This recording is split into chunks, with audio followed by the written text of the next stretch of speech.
Oh, hello there. Welcome to Pico Playtime, the video series where I play through some cool Pico 8 games to show to you lovely people. I think I'll just put my phone away. So, today's game is called... Oh? Today's game is called R-Type. And it's by the developer called TheRoboZ. Or TheRoboZ, if you're from the UK like I am.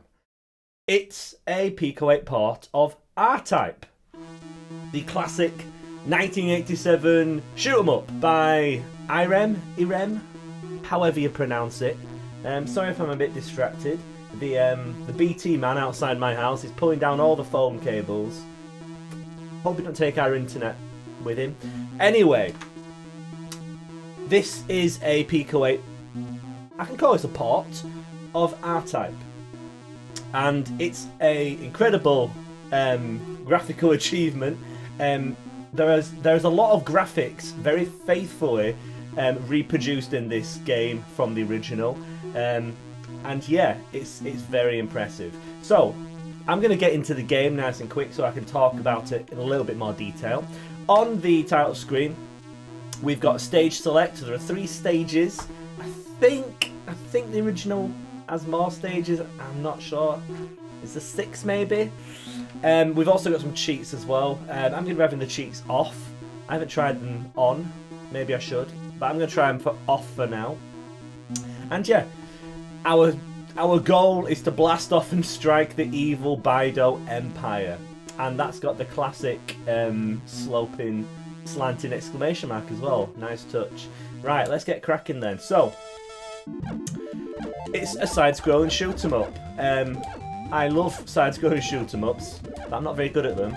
And this is a famously hard game. So you're going to be seeing me die a lot, most likely. I can generally get through the first stage. We'll see.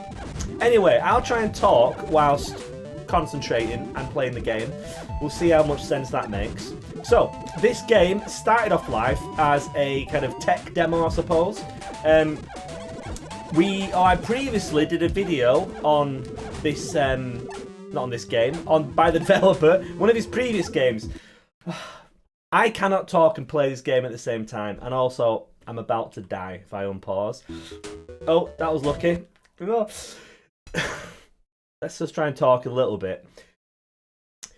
So, I previously did a video on Masters of the Universe by TheRoboZ, and in that there was some incredible sprite work going on to create very large backgrounds in the game. It was a kind of fighting game similar to Barbarian, and the same kind of setup, the same system is in use in this game. The demo, this started off as just a demo. I think it was just stage 1, and the demo was just kind of adding side-scrolling into this engine so that it would, just to see if it would work. And anyway, that evolved and turned into this kind of full game, if you like. I didn't play the demo, so I can't really speak to that, but we're playing the full one now, aren't we?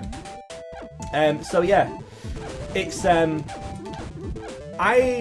a lot of very clever trickery going on in this. I have no idea how it would work. I'll see if I can show you what a Pico 8 cart looks like, and particularly the sprite sheet. Maybe at the end of the video, just to give you an idea as to what's going on in this game, which is clever. Anyway, besides the kind of clever technical achievement, we've got a pretty faithful recreation of R-Type. And I've done a little bit of research, a little bit more research than I would usually do for one of my videos, and I had a look at my PlayStation 4 version of R-Type. I got it for about £2. It's very cheap. You should check it out. Anyway, from playing that, I could say that, you know what, the music, kind of accurate. Obviously, it's going to be stripped down a little bit for Pico 8, but the main theme's there. All the enemies from stage 1, or most of the enemies, are reproduced. The layout of the level, most of the kind of enemy placements and things. I mean, look at this boss. That is a big old boss, a big sprite. Now, I've got some ideas for how you might reproduce some parts of it, but there's some very clever goings on behind the scenes in this game to create these huge graphics. If you're not kind of aware of how Pico 8's graphics system works, you have a sprite sheet, and your standard sized sprite is 8 pixels by 8 pixels, which is obviously tiny. And altogether, I think you've got about 128 by, is it 256 or so pixels for the entire sprite sheet. So all your graphics have basically got to fit onto that that area. And as you may have kind of worked out, or you may not have worked out, whatever, Pico 8's screen size resolution is 128 by 128 pixels. So basically, if you have got more graphics on screen and that's unique, then you're going to be running out of space in your sprite sheet, and you're going to be you're going to be running out of space. So there's something very clever going on to create these huge sprites.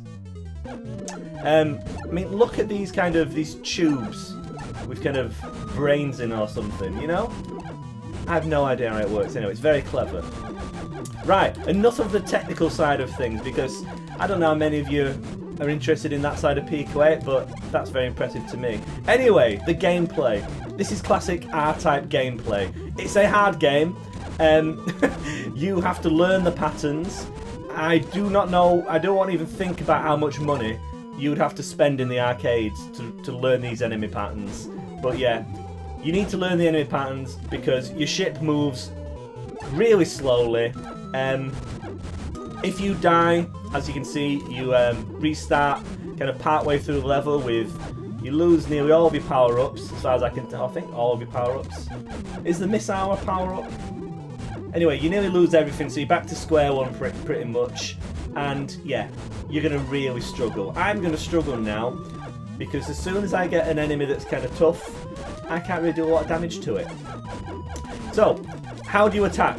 You can press the fire button like I'm doing now, you can tap it, and you fire these quick, kind of weak shots. Or you can hold down the fire button and fire a charge shot, which I'm doing a lot because that seems to be the only way I can defeat these hordes of enemies. Oh my. It's a hard game, this. You also, I've lost it now, but you might have noticed I had a little helper float around in front of me.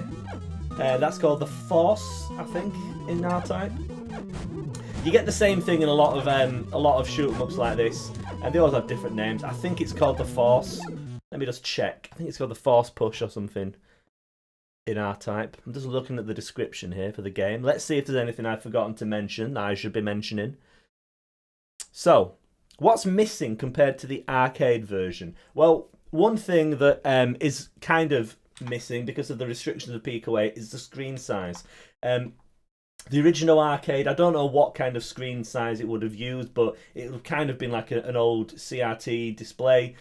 4:3 aspect ratio, you had a much wider screen. One of the changes that TheRoboZ's had to make to the game is, well, I imagine that he'll have had to have made anyway, the fact that because you've got less width on the screen, some of the enemy placements are going to have to be slightly different so that you can fit things onto the screen. In the first level, if you remember that, where there was the circular enemy kind of pattern that I had to kind of move my ship through, in the arcade version, you've got a lot more room to kind of see that coming. Although, to be honest, if you don't know what's coming there, you're still going to crash and blow up. Like I said, this is a very hard, punishing game, but it rewards practice and perseverance, like a good old school shoot 'em up should. Anyway, let's have a look. What things I'm missing from the arcade? The option. Now, is it called the option, not the Force? Option? Have I just made a fool of myself calling the option the Force, whatever? Anyway, that's missing a few upgrades. I think in the original you could kind of have it could fire other shots off. We'll get to it.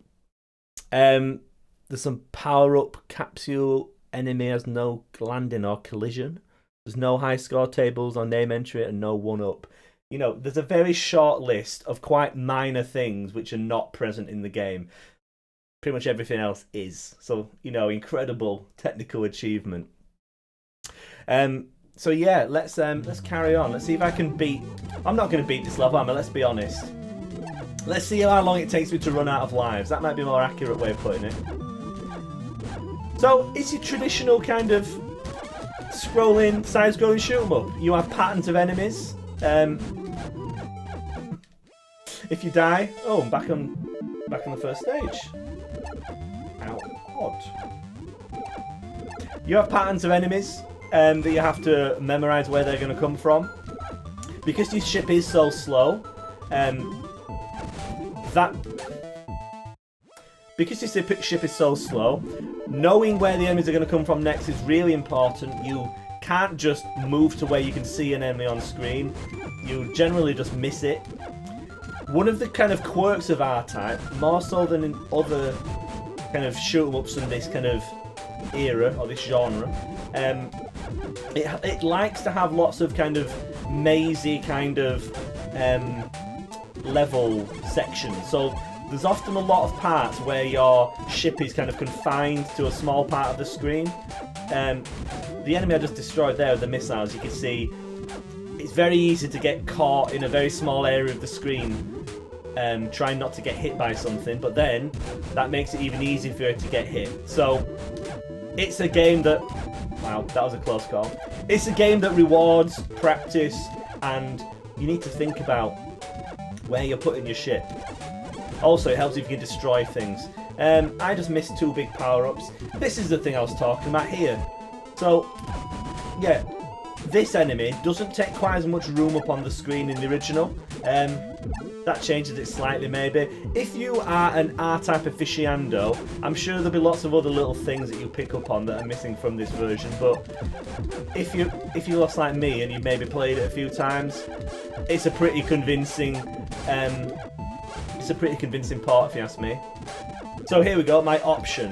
One of the cool things you can do with the option, if you press the other button, the circle button, you can fire the option out in front, and it will fire shots for you and damage enemies. So that's helpful. We can be using that to attack enemies. And when you get it upgraded, look at that. How handy is that? We can recall the option, connect up with it to fire differently. It's a very complicated. I got it. It's a very complicated firing system in this game. There are a lot of little tricks you can pull off to do different things. Like, for example, you can fire your option and then recall it, let it go past you, and then you can have it join onto the back of your ship. I'm sure there's a reason why you'd want to do that at some point. No idea why you'd want to do that, but it's there, you know? I'm sure if you're good at these sorts of games, then it's probably quite obvious to you what the point of that little feature is. Not obvious to me. Anyway, I haven't got past stage 2 yet. Maybe I should use the level selector to have a look at stage 3.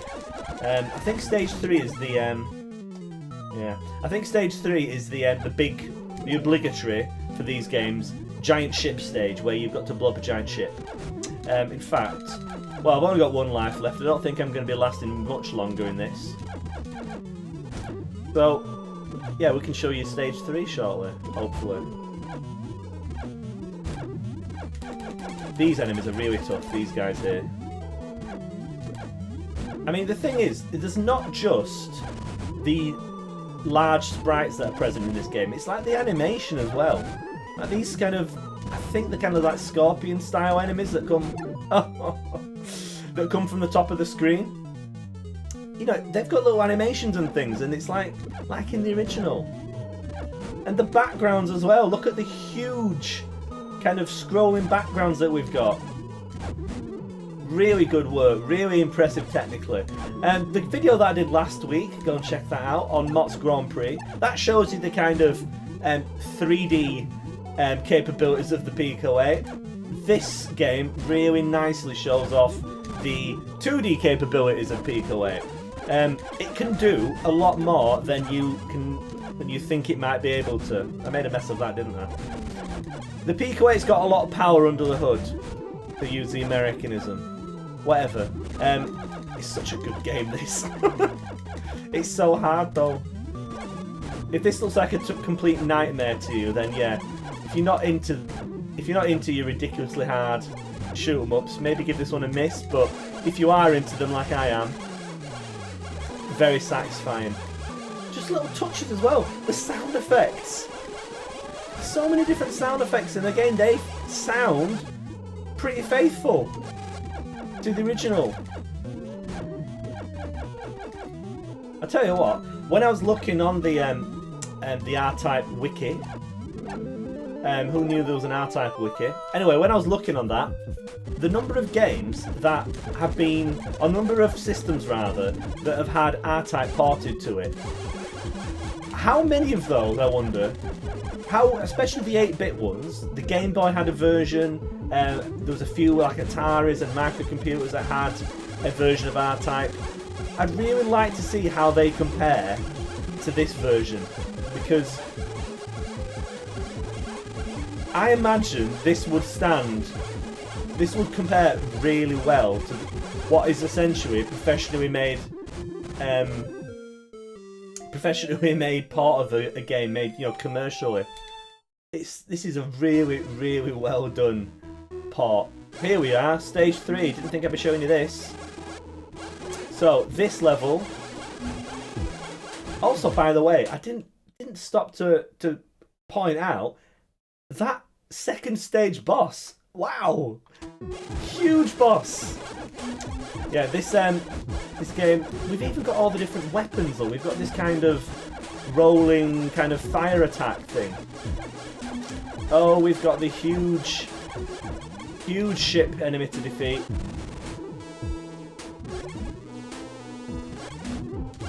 Now, let me just give credit where it is due and just check that I'm giving the right name here. So, the music, which again is fairly faithful to the original, by D. Hostin. I didn't put your name onto the description down below. I apologise. I will put it in the description for the video. So there you go. Music by D. Hostin. Follow them on Twitter. Yorikiki. Sweet. Hitting follow right now. There you go. Music by D. Hostin then. Yes. Good. Right, let's carry on with this. I'm doing well. I've got 1 life left. Well, I've got no lives left, in fact. So, this is the obligatory destroy the giant ship stage of the game. Many side-scrolling shooters had such a stage. That's R-Type's. Now, before I have another game, I want to show you what the cart looks like. So I'm going to exit out of Explore, and here we have the cart. So I have no idea what's going on here. This is some of RoboZ's clever graphics work by the looks of things. But let's just have a quick look at the sprite sheet. So this contains, well, normally this would contain all of the graphics for the game. Let's have a look at what we've got. As you can see, we've got the sprites for the ship around here. We've got a few kind of pieces of enemies. There's some power-ups that I recognise. We've got a little bit of scenery and stuff here. And parts of stage 2 there, those kind of organic-looking parts. But as you can see, we haven't got any kind of entire enemy sprites here. So enemies are built up with kind of layers of smaller sprites, and there must be a lot of color shifting and palette swapping going along. And to fit this all into one, this is, as far as I can tell, this is one Pico 8 cart as well. When we looked at other, for example, when I played Poom quite a few months ago now, the Doom port, that was, each level there was a whole Pico 8 cart. This has got 3 levels of R-Type in one. And as you can see, it's practically at the token limit. It's only a few tokens short. So there is going to be lots of very clever code going on in there to get this all fit into one cart. Impressive. Anyway, let's get back to the game. Oops. No, let's not do that. Let's be. There we go. R-Type. As you may have noticed then, actually, let's just go back to Explore. This has been featured. I'm not surprised. This shows off the capabilities of Pico 8 really well. Yeah. R-Type. I'll tell you what, let's see what these cheats do. So I'll have another go on stage 3. Let's see what the cheats do, because I've not tried these before. I wonder if we're going to be invincible. That would be really helpful if we were invincible, so I could show you the rest of the stage.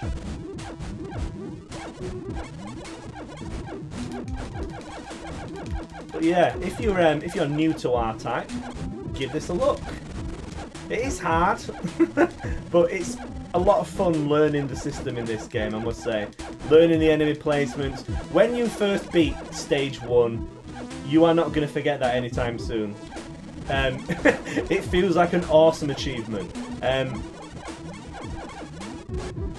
I need to make sure I don't get hit by things again. That blue thing, that's what killed me last time, wasn't it, I think? You see? It's all about learning those patterns. The different weapons. These are all the different weapons from the original. I'm not sure what they're called. I'm sure they do have names. Now, you can see here, this is where we start to get very limited space. Oh, I thought I was going to get crushed then. Yeah, this is kind of one of the main kind of quirks of R-Type. There's often, in R-Type games, fairly slow kind of positioning yourself in the stage sections of the game. Oh, something just happened. Is this the boss? Oh, I might actually have a use now for that firing backwards thing. Or maybe not. No. No. No. Was that a mistake? Am I going to get squashed? Am I dead? Am I dead? Ah! Oh. Oh, I've got cheats on. There we go. There you go. I would have been dead there. Let's see if we can finish this off then. Now that I know that I can't die, that kind of makes things somewhat simpler. I don't really want to just completely abuse the game. Just flying through the enemy. I mean, look, even the boss music has been done. Real attention to detail in this game. I'm not sure I have to blow up now. Oh, is it? Oh, I have to blow that though. Right, I'm going to cheat now because... Oh. Yeah, I'm doing some horrendous cheating there. There we go. Thanks to your brave fighting, the Bido Empire was annihilated. Your name will remain in the universe forever. Thank you for playing the game to the end, TheRoboZ. Well, yes, I did get to the end with the help of cheats. It's a hard game, but a lot of fun. So there you go. This is R-Type by TheRoboZ. Check it out on itch. I'm playing it on Splore, where it has been featured, and rightly so. Classic 1987 side-scrolling shoot-'em-up action.